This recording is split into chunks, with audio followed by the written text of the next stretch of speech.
Yesu alikuwa ametulia juu ya uso wa maji. Yesu alikuwa ametulia juu ya vilindi vya uso wa maji. Ukisoma Mwanzo mstari wa 3, Mwanzo mstari wa 3, wa 4, wa 5 mpaka wa 6, nafikiri taarifa hizo zinaelezewa hivyo kwamba hapo mwanzo kulikuwa na neno, naye neno alikuwa ni Mungu, naye Mungu alikuwa ni neno. Kwa hiyo tunajaribu kuangalia namna Mungu alivyofanya kazi zake. Wakati ambao Yesu alizianza kazi zake, alitumwa duniani kwa ajili ya kuanza kazi zake. Alishuka kupitia tumbo la mwanamke, ambapo imeandikwa kila kinachozaliwa na kuja duniani basi kitakufa. Lakini Yesu alikufa kwa niaba la kusudi la wanadamu. Ukisoma wakati Yesu anakufa, kulikuwepo pazia kama hivi. Wakati fulani ambapo mtu alikuwa hawezi kufikisha jambo lake mbele za Mungu mpaka amtafute mtu au amtafute kuhani ili afikishe yaliyomo moyoni mwake mbele za Mungu.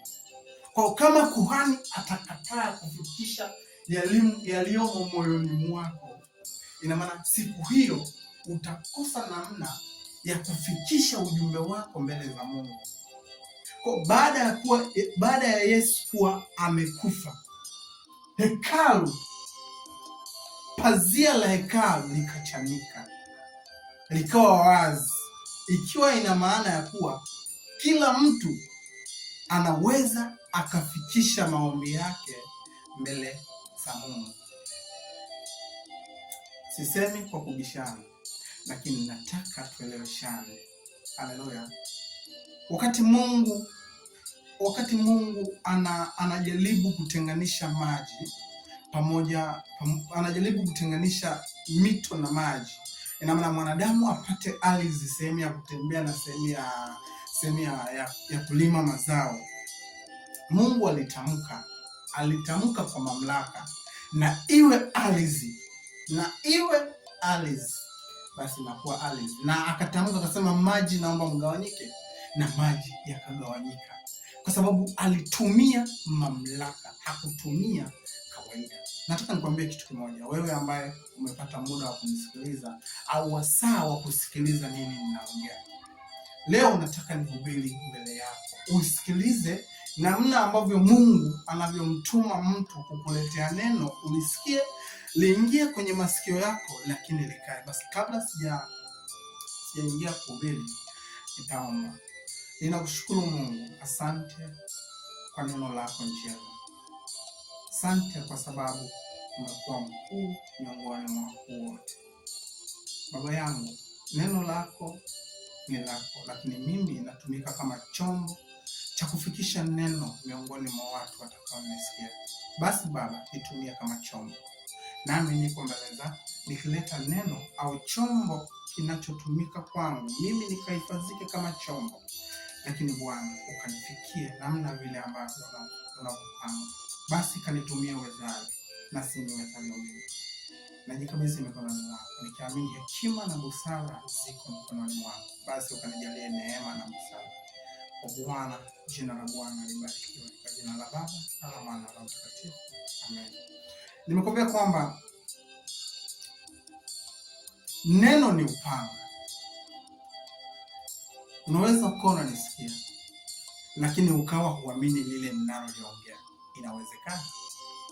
Unaweza ukawa unatamani kunisikia, lakini ukawa hutaki kuamini lile ninaloliongea sasa. Inawezekana.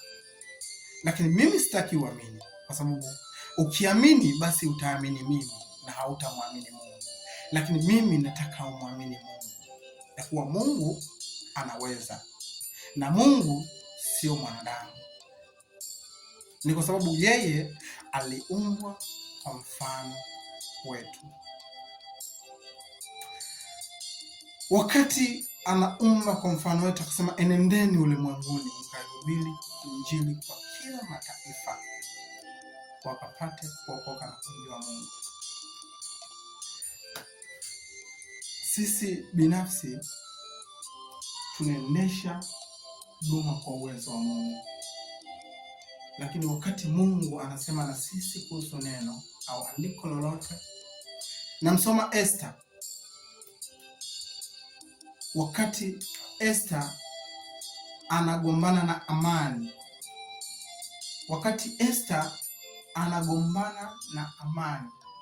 Amani ni nani? Amani alikuwa ni mtu wa karibu na mfalme.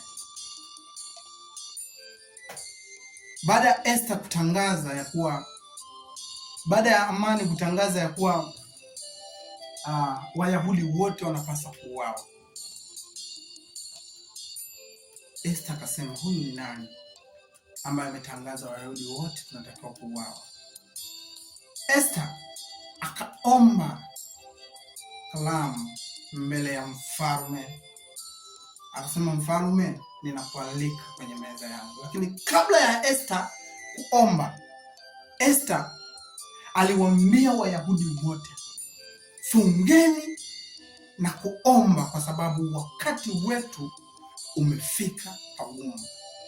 Sikiliza wewe unanisikia sasa hivi, funga na kuomba kwa sababu wakati wako umefika pagumu.